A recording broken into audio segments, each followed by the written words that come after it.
10 Twisted Tales, Volume 3. Narrated by Nikki Delgado. The Killer. Lisa awoke to the whine of her alarm clock. Blasted thing. As she opened her eyes, she noticed the dust motes dancing in the morning sunlight, which faintly made its way through the expensive gold-coloured curtains. She paused. So beautiful. I'm like that. I can see the beauty in the smallest things, maybe because my own childhood was so rough. She looked over to her husband Dominic, who was snoring soundly. Securely in the land of Nod. Let him sleep. I don't want to disturb his sleep.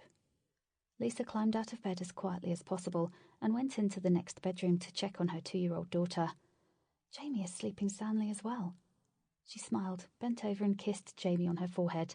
She stirred momentarily, then was silent again. She went downstairs into the kitchen and opened the fridge. Damn, no milk. Dominic must have forgotten to bring it yesterday on his way back from work. I will just pop down to the local shop and pick some up. Zach was stressed. He looked at the clock. It read 10 o'clock. Flipping heck. Jill, the teaching assistant, hasn't turned up, and I've got to start now. Today's observation day. My tutorial teacher from the uni is here to observe me teach. Shit, this isn't turning out to be a good day. He looked over to the desk at the back that his teacher had taken.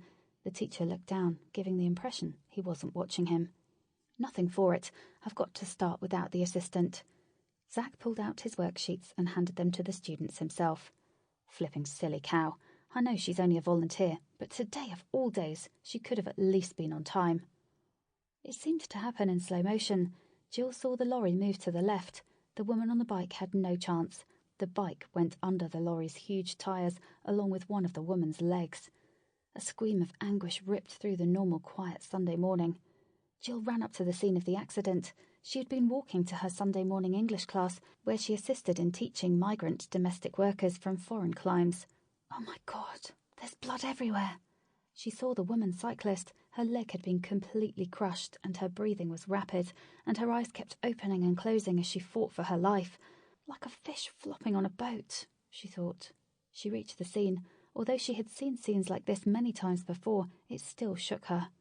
Oh, God. She reached out her hand and grabbed the woman cyclist's pale, slender hand in her own. A final scream ripped out and the woman's eyes started to close. Jill grabbed her by her shirt collars and gave her a shake. Hey, lady, don't you die on me. The woman's eyes blinked open and focused on Jill. Jill was already dialing the ambulance on her phone. You're not going to die. Faint hope glimmered in the woman's eyes, and she seemed to be more aware of her surroundings than she had been a moment ago. Sample complete. Ready to continue?